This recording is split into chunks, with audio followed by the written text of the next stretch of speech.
안녕하십니까. 지난 3일과 9일 문재인 탄핵 그리고 조국 퇴진 범국민 태극기 집회가 아주 성황리에 진행되었습니다. 그런데 아쉬운 것이 좀 있다면은 집행부 구성을 보면은 대통령 탄핵에 앞장서고 그리고 어정쩡한 상태를 유지하고 있는 그런 인사들로 구성됐다라고 생각할 때 아쉬운 점이 있었습니다. 뒷부분에 다시 말씀드리겠습니다.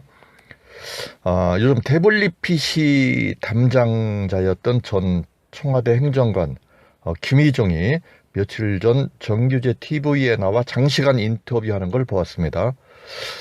인터뷰를 하려면은 태블릿 PC로 인하여 그 깜빵까지 갔다 온 그 미디어 워치 그 베니즈 고문하고 토론을 한번 하면 끝날 텐데 이런 생각을 해보았습니다.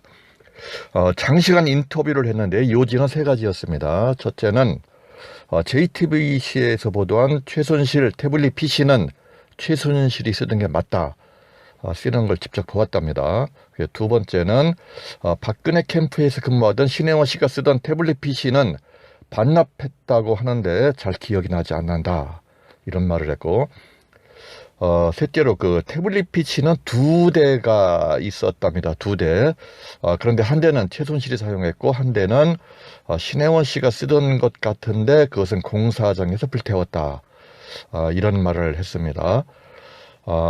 요즘 탄핵을 덮고 가자는 세력이 왕성한 태극기 활동을 하고 있는데 이때 또 이렇게 나와 이런 이야기를 하니 그 속사정을 모르겠습니다. 이 방송에서, 이 정규제 방송에서, 이 방송을 듣고 그 달린 댓글을 몇 개 소개해 보겠습니다. 이춘상 보좌관이 태블릿 PC를 최순실에게 줬다는 주장은 김희종 혼자지 다른 사람은 그런 말을 한 적이 없다. 이런 댓글이 달렸습니다. 또 정규제는 김희중에게 면죄부를 주고자 인터뷰하는 걸로 보이는데 박 대통령에게 가장 많은 혜택을 받고 바로 배신을 때렸지. 또 이런 댓글을 쓴 사람이 있어요. 이 말은 박 대통령의 탄핵 시절 공중파를 믿을 수 없으니 정규제 TV에 출연해 인터뷰를 했었죠. 그런데 정규제 주필은 대선 때 탄핵을 덮고 가자 이런 말을 했었던 것으로 기억을 합니다. 어쨌든 이 시절부터 보수 유튜버들이 등장해서 재미를 이렇게 솔솔 보고 있습니다. 또 이런 댓글도 있습니다. 같이 근무하던 신혜원 씨가 태블릿 PC를 분명 김희종에게 반납했다.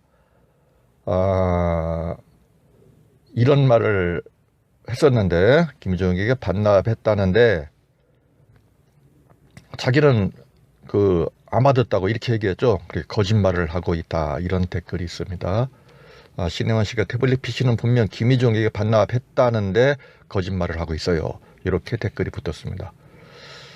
또 이제 이런 댓글이 있네요. 청와대 행정관이라는 사람이 너무 말하는 게 답답하고 모호하다. 조작을 당했다는 느낌이다. 기민하고 실력 있는 사람들이 주변에 있었다면 이런 댓글이 있는데요. 여기서 조작은 탄핵 스테링하게 조작당했다는 말 같고 기민하고 실력 있는 사람들이 주변에 있었다면은 이런 말은 대통령 주변에 멍청한 놈들만 있었다 이런 말로 풀이가 됩니다. 자, 저는 상업적 목적이 아니고 탄핵의 잘못됨을 계몽하는 차원에서 탄핵 관련 동영상만 이렇게 조잡하지만 하나씩 만들어 보고 있습니다. 보는 사람은 별로 없지만 보시고 옳다고 생각되시면은 다른 사람에게도 내용을 전달해 주시면 감사하겠습니다. 잘못된 탄핵을 바로잡는 것을 두려워하는 집단이 이렇게 세 집단으로 저는 생각을 합니다. 첫 번째 자유한국당, 그리고 두 번째는 헌법재판소 헌법재판관, 그리고 특검 관련 법조인, 여기 윤석열도 포함되죠. 그리고 가장 겁나하는 집단은 그 문정인 정권이다. 이렇게 생각하고 있습니다. 자유한국당은 탄핵 세력이 지금 당을 장악하고 있으며 탄핵의 부당함이 밝혀지면 이 세력이 어떻게 행동할지 궁금하기도 합니다. 물론 더 박살나겠지만요. 탄핵의 잘못을 밝히는 언론인 뭐 이상노라는 언론인의 영상을 한번 보겠습니다.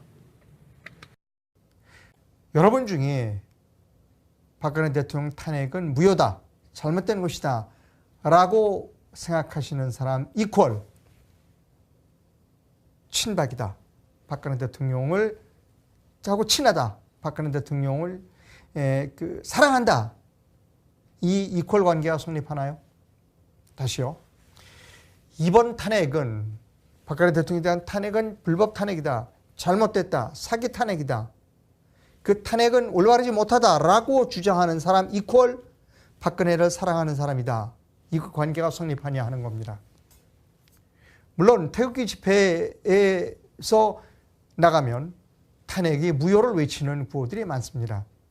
그 태극기 집회에 참여한 많은 탄핵을 무효라고 외치는 사람들 이퀄은, 그 사람들은 반드시 다 박근혜 대통령을 사랑하는 사람이냐, 즉 뒤집어서 말하면 박근혜 대통령을 사랑하기 때문에, 박근혜 대통령을 좋아하기 때문에 탄핵은 무효이냐라는 겁니다. 이 논리에 여러분 동의하시나요? 매우 중요한 질문을 제가 여러분에게 드리고 있는 겁니다. 내가 박근혜 대통령을 좋아하기 때문에, 내가 박근혜 대통령을 사랑하기 때문에, 내가 친박이기 때문에 그 탄핵은 무효였다. 이것이 성립하느냐는 겁니다.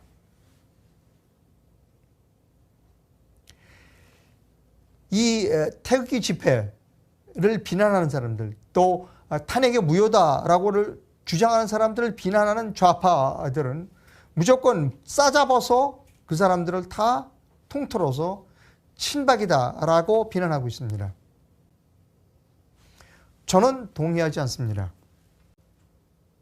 저는 처음부터 JTBC에서 태블릿 PC를 들고 나올 때부터 뭔가 수상하다고 생각했고, 그리고 일련의 과정, 탄핵에 소추가 되고 탄핵이 결정된 일련의 과정이 공정하지 않고 탈법적이고 불법적이었고 기만적이었다는 측면에서 박근혜 대통령의 탄핵은 잘못된 탄핵이다, 심하게 표현하면 사기 탄핵이다라고 주장하는 대표적인 사람 중에 하나입니다. 저는 분명하게 밝힙니다. 탄핵은 잘못됐다. 탄핵은 기만적이고, 탄핵은 불법적이고, 탄핵은 잘못된 것이다, 위법적이다 라고 하는 주장을 하는 대표적인 사람 중에 하나라는 겁니다. 저는 탄핵이라고 하는 이 엄청난 사건이 기만적이고 위법적이고 탈법적이었기 때문에 탄핵을 비판하는 겁니다. 탄핵은 잘못됐다라고 하는 겁니다. 그래서 탄핵은 잘못됐다라고 하는 겁니다. 박근혜 대통령을 사랑하고 좋아했느냐는 별개의 문제라는 것이죠.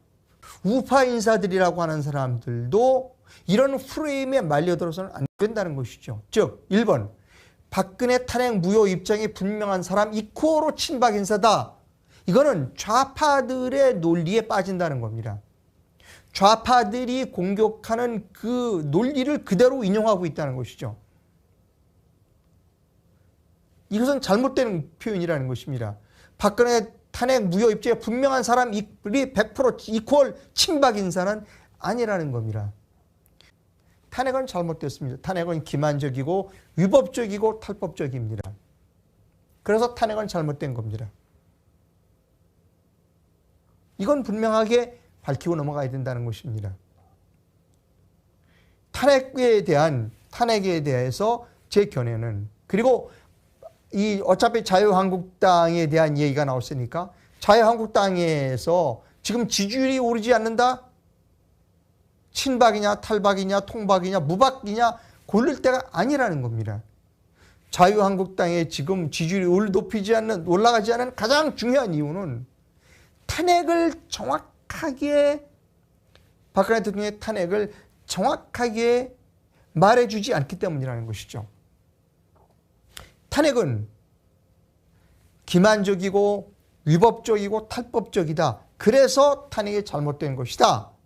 그런데 우리 자유한국당 내의 의원들 중에 상당수 약 70여 명 정도가 탄핵 소추에 찬성표를 던졌다. 그런데 후회한다.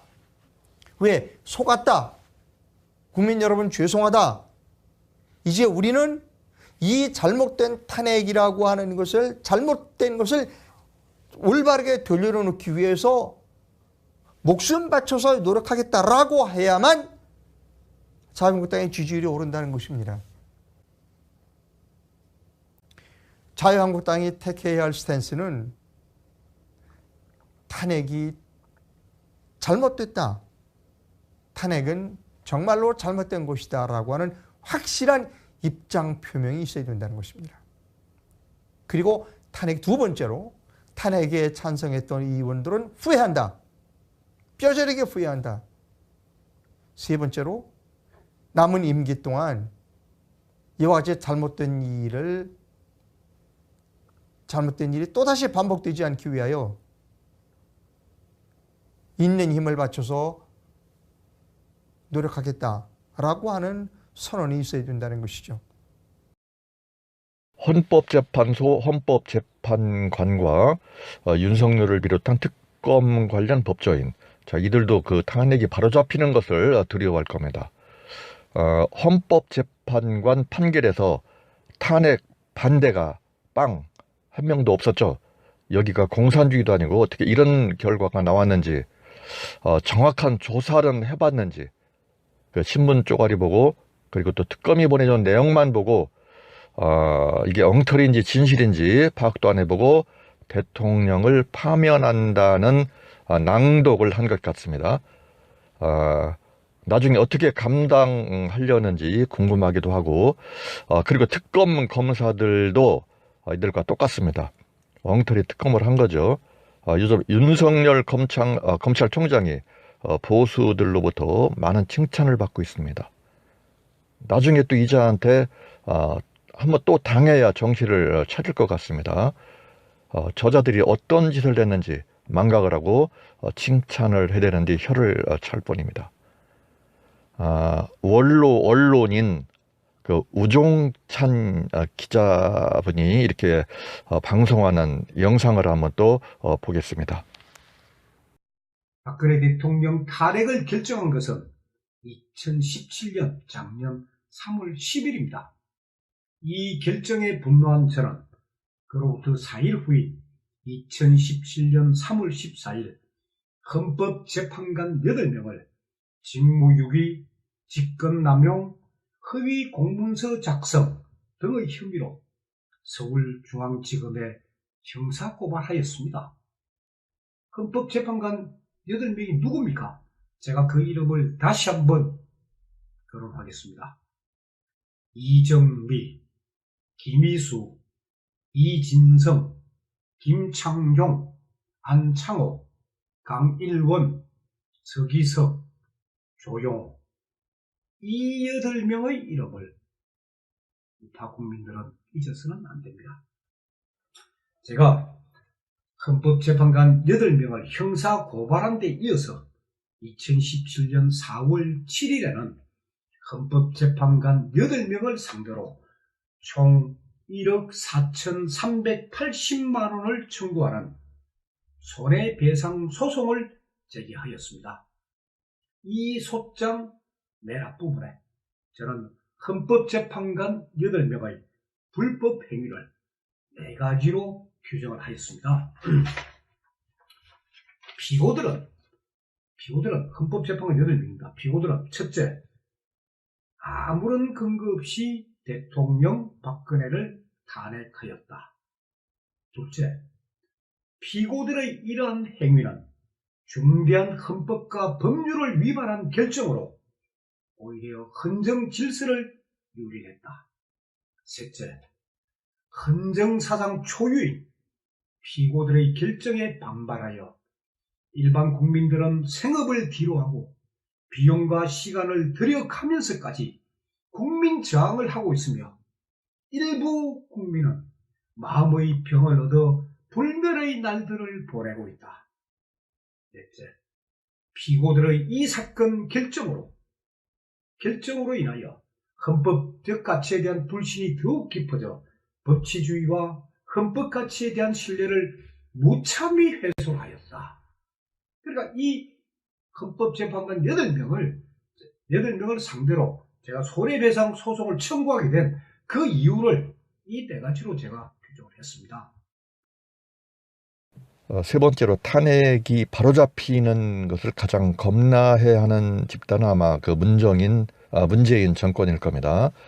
탄핵이 사기 탄핵으로 밝혀지고 확정되면은 문재인은 지금까지 가짜 대통령 노릇을 한 겁니다. 그걸 막기 위해 탄핵이 탄자도 못 꺼내게 막을 거라 이렇게 생각합니다. 자, 여기서 비미제 고문 영상을 또 한번 보시겠습니다. 문재인 날아가는 거와 관계없이 박 대통령 문제는 정치적인 걸 떠나가지고 대한민국의 진실이 짓밟혔단 말입니다. 물론 수많은 진실이 짓밟히는데 가장 힘이 있다는 대통령의 진실이 짓밟혔다는 얘기는 5천만 국민 누구의 진실도 다 짓밟힐 수 있다는 위험 신호거든요. 이거는 문재인이 날리는 거와 관계없이 우리가 꾸준히 계속 박 대통령의 진실을 알려야 되는 그런 문제가 있습니다. 왜냐하면 진실이라는 거는 필요할 때 진실 찾고 필요 없으면 버리고 그런 게 아니거든요. 그냥 가야 되는 거예요, 계속. 그러니까 전략적으로 박 대통령을 뒤로 빼자. 글쎄, 그러니까 문재인 탄핵을 막 하겠다는 그 분들은 그렇게 할 수도 있는데, 그게 아니라고 생각하는 사람들은 또 해야 될 거 아닙니까, 이거를. 그리고, 20, 30대 문제를 이제 거론을 하는데, 20, 30대가 박 대통령 탄핵을 했는데, 자기들이 잘못했어도 그걸 인정하겠냐, 20, 30대가. 그래서 일단 20, 30대의 마음을 잡고 문재인을 탄핵시키면은 자연스럽게 박 대통령이 구명되는 거 아니냐는 생각들을 한단 말이죠. 이 기독교계와 보수 쪽에서는. 근데 저는 이건 좀 그렇게 보진 않습니다. 20, 30대가 보수를 혐오하는 이유는 힘 있을 때 기어다니고 힘 없으면 뒤통수 날리는 정말 비열한 행태에 대한 혐오감을 갖고 있습니다. 정말이야, 물어보세요, 20, 30대한테. 그 20, 30대에게 우리가 신뢰를 받으려면은 박 대통령 죽고 나서나 우린 무덤까지 같이 가겠다라는 결의를 보여줘야지 20, 30대가 지금 박 대통령 힘없다는 건 다 알잖아요. 야, 그 힘없어서 완전히 이 무덤으로 갈 사람과 같이 가는 보수도 있네. 저는 거기서부터 보수를 혐오하는 20,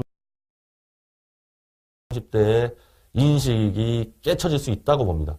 물론 그 20, 30대 잡으려고 제가 박 대통령 챙긴 건 아니에요. 올 겁니다. 그리고 20, 30대를 잡는 방법은요, 손석희예요. 최소한 미디어워치 입장에서는 손석희 때려잡는 게 가장 빠른 지름길이고, 다른 기독교계, 보수계가 20, 30대 잡는다고 지금 나오는데 손석희 잡는 것보다 더 빠른 방법은 없을 겁니다. 이게 제일 빨라요. 네. 20, 30대는 좌경화가 된 게 아니라 거짓 언론에 속았단 말이죠. 그 거짓 언론의 상징적 인물이 손석희고, 손석희가 10년 이상 20, 30대에 가장 존경하는 언론인 꼽혀왔기 때문에 이자의 거짓 정체를 드러내는 그 세력이 손석희의 속은 것을 깨닫는 20, 30대의 마음을 얻게 될 겁니다. 물론 다른 방법들을 막 쓰겠죠. 근데 그 방법보다 이게 가장 빠른 방법이에요. 이제 그 태극기 집회에 대해서 잠시 말씀드리겠습니다.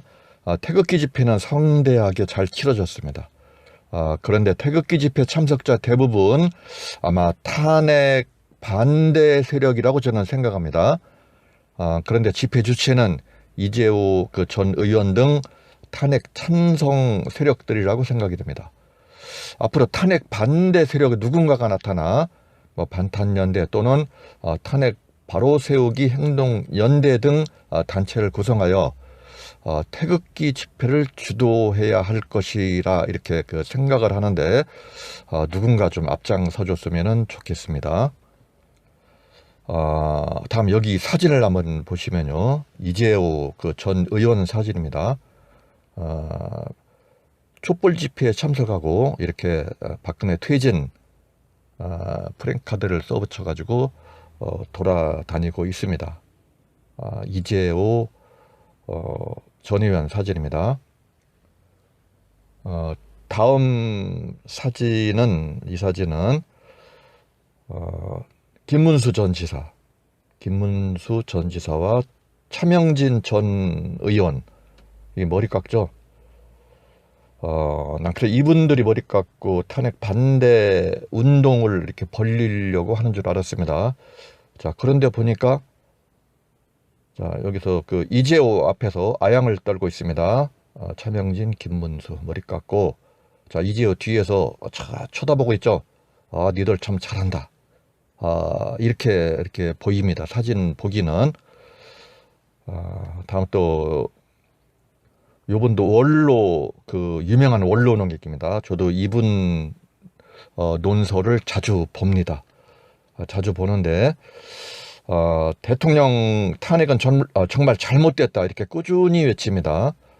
그런데 막상 보면 탄핵 찬성 세력에 탄핵을 찬성한 세력에 한 발을 담그고 있는 것 같다는 생각을 합니다. 그래서 반은 탄핵 찬성 세력이 담그고 반은 뭐 탄핵 잘못됐다 이렇게 말하는 것처럼 이렇게 들립니다. 마지막으로 가로세로 연구소라고 하는 데서 방송을 발췌했는데요. 꼭 봤으면 좋겠다 해서 이렇게 올려봅니다. 시작하겠습니다. 지난 15일 전광훈 목사는 서울 장충체육관에서 한국기독교 총연합회 회장에 취임했습니다. 이 자리엔 김무성 의원과 김문수 전 경기도지사가 참석해서 축사를 했습니다. 우리는 전광훈 목사님과 함께 이들과 싸워 이겨서 대한민국의 자유민주주의 체제를 수호합시다, 여러분. 를 구해야 할 때입니다. 한기총이 나서 주십시오. 전광훈 목사님이 이끌어 주십시오. 감옥 갔다 오신 전광훈 목사님이 나서 주십시오. 그리고 바로 이날 김문수 전 지사는 황교안 후보 지지를 선언하면서 황교안 캠프에 들어가겠다고 밝혔습니다. 이미 오래전부터 전광훈 목사를 중심으로 황교안 대통령 만들기 프로젝트가 진행 중이라는 말들이 나왔던 상황이었습니다. 김무성과 김문수 이 두 분은 왜 전광훈 목사 찬양에 나섰는지 조금 뒤에 자세히 설명드리도록 하겠습니다. 전광훈 목사는 서울 성북구 장위동에 있는 사랑제일교회의 담임 목사입니다. 지난해 12월 30일 일요일 전광훈 목사는 신성한 주일 예배에서 특정 정치인을 옹호하기 위해 거의 1시간가량을 할애했습니다. 그 정치인은 다름 아닌 김무성이었습니다. 김무성의 옆자리에 앉아있던 사람은 바로 김문수였습니다.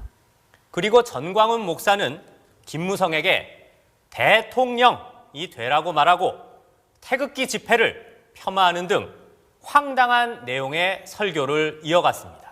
정치를 전문으로 하시는 김무성 대표님과 또 김문수 대표님이 쌍두마차가 지금 앞에 앉아 계십니다. 한번 새로에는 정점을 한번 찍기를 바랍니다. 대통령 한번 하십시오. 우리에게도 대통령 한번 만들어 보자. 이 태극기 집회가 국민들을 속여먹는 걸 보면 저는 이 시대의 선지자로서 정말 제가 밤에 통곡하고 울고 있는 것입니다. 어느 시대 어느 국민이든지 거짓에 속으면 망하는 것입니다. 좌파들은 촛불에 속았으며 우파들은 태극기에 또 속고 있는 겁니다. 그리고 갑자기 전광훈 목사는 김무성을 앞으로 나오라고 한 뒤 김무성에 대한 찬양 일색의 말을 이어갔습니다. 제가 지금 이 시점에 김무성 대표님을 앞으로 한번 모시려고 합니다. 워커힐에서 우리 기독교의 모든 교단의 최고의 어른들을 모시고 우리 대표님하고 간담회를 한번 했습니다. 불과 한 2주 전에 했는데 거기서 이제 그 어르신들이 우리 대표님에게 그랬습니다. 이제는 교회 좀 다니시죠. 이렇게 했더니 바로 교회 다니겠습니다. 이렇게 말씀. 그러면서 전광훈 목사는 자신이 선지자라고 말하면서 김무성은 탄핵의 책임이 전혀 없다고 말합니다. 그리고 또다시 태극기는 거짓이라는 그것까지 퍼부었습니다. 박근혜 탄핵을 주도함으로 탄핵이 일어났고 대한민국이 이렇게 망했다. 이것은 저는 처음부터 그게 아니란 걸 제가 알았어요. 저는 선지자입니다. 선지자. 지금 제가 안 것이 아니고. 그런데 이 우파 국민들이 이 어리석어가지고 촛불에 한번 속았으면 됐지. 촛불에 한번 속았으면 된 거 아니야. 그런데 또 태극기에 거짓에 또 속는 거예요. 그래서 저는 선지자로서 이 백성들이 너무 불쌍한 거야. 선지자란 하나님으로부터 계시를 받아 하나님의 뜻과 섭리를 전하며 앞의 일을 내다보고 예견하는 사람을 뜻합니다. 여러분과 제가 이 민족을 건져내야 됩니다. 2015년 12월 20일 일요일 전광훈 목사가 있는 사랑제일교회에서 주일 예배 시간에 역사 교과서 관련 특강을 했던 전희경은 딱 3주 뒤인 2016년 1월 10일 김무성 퀴즈라는 별칭으로 조명을 받으며 김무성 대표가 직접 기자회견까지 열어줬던 인재 영입 1호가 됐습니다. 탄핵 정국이었던 2016년 11월 24일 조선일보 보도에 따르면 김무성은 박근혜 대통령 탄핵에 앞장서겠다라고 밝혔고 여의도의 한 중식당에서 의원 40여 명을 불러 회동을 가졌습니다. 이날 회동엔 전희경, 김현아, 김성태, 이종구, 장제원, 이해운, 황영철 의원 등이 있었습니다. 우파의 여전사라고 불렸던 전희경, 혹시 김연아와 마찬가지로 비례대표 신분이라는 한계 때문에 탈당을 하지 못했던 것은 아니었는지 판단은 여러분들께서 해주시길 바랍니다. 2005년 1월 21일 기독교 인터넷 신문인 뉴스앤조이에서 다음과 같은 보도로 알려진 바 있습니다. 대구 서연교회에서 열린 목회자 세미나에서 전광훈 목사는 다음과 같이 말했다고 전해졌습니다. 이 성도가 내 성도 됐는지 알아보려면 두 가지 방법이 있다. 옛날에 쓰던 방법 중 하나는 젊은 여집사에게 빤스 내려라, 한번 자고 싶다 해보고 그대로 하면 내 성도요, 거절하면 똥이다. 정말 놀랍다는 말 이외엔 달리 표현할 말이 없는 것 같습니다. 자, 그렇다면 전광훈 목사의 영향력은 어디까지일까요? 2018년 11월 29일 김무성과 권성동, 홍문정과 윤상현이 비밀회동을 가졌습니다. 우파 유명 유튜버 두 분이 이 모임에 참석한 것으로 TV조선의 단독 보도로 밝혀졌는데요. 실제로 이 모임을 주도한 사람은 따로 있었습니다. 바로 전광훈 목사였습니다. 홍문정 의원은 MBC 라디오와의 인터뷰에서 다음과 같이 밝혔습니다. 예, 요즘 아주 바쁘신 것 같더라고요. 예, 뭐 그렇습니다. 예. 김무성 의원 등과의 모임은 어떤 계기로 네. 하시게 된 거예요? 어떤 목사님께서 주도를 하셨다 뭐 이런 얘기도 있던데요. 네, 그 정광훈 목사님하고요. 예. 선생님, 아. 회장님 이런 분들이 예. 그 당을 지켰던 우리 이른바 저희가 이제 그 수당파라고 그러죠. 당을 예. 지켰던 사람들과 그 탈당했다 복당한 그 복당파 사람들 사이에 예. 그 하나가 되는 계기가 만들어져야 되지 않느냐. 예. 그래서 두 분이 만나서 좀 얘기를 했으면 좋겠다. 예. 그래서 이제 아마 그렇군요. 그분들이 예 저희를 초청했습니다. 정광훈 예. 목사님이랑 위원이라면 네, 태극기 집회를 주도하시는 분들인데 이분들이 네네. 이제 주선을 하신 셈이네요. 네 그렇습니다. 네. 이미 황교안 후보의 대변인으로 김무성이 당대표 시절 활동했던 정성일 전 새누리당 상금 부대변인이 임명됐다고 했을 때 황교안과 김무성의 관계에 대한 의혹의 시선이 커진 바 있습니다. 여기에 전광훈 목사와 김무성의 움직임이 활발해지는 상황에서 김문수 전 지사까지 황교안 캠프로 가게 됐다는 사실은 눈여겨볼 대목입니다. 김무성은 지난 2016년 탄핵 정국 때부터 줄곧 내각제 개헌을 강하게 주장했던 인물입니다. 황교안 후보는 조속히 가로세로 연구소에 출연해서 김무성과 연대 의혹에 대한 분명한 입장을 밝혀주시길 부탁드립니다. 여당은 70년 넘은 일제 강점기 때의 그 사건을 지금도 들먹거리고 30년 넘은 5.18 지금도 해결한다고 떠듭니다. 자, 그리고 5년 된 세월호 아직도 부르짖고 다닙니다. 그런데 탄핵은 지금 진행 중인 사건입니다. 덮고 갈 수 있겠습니까? 한국당은 황교안 대표부터 탄핵을 묻고 덮고 가자 이렇게 그 말을 하는데 그 탄핵을 반드시 해결해야지만 이 난국을 헤쳐나갈 수 있다 이렇게 생각합니다. 강력한 반탄연대가 답입니다.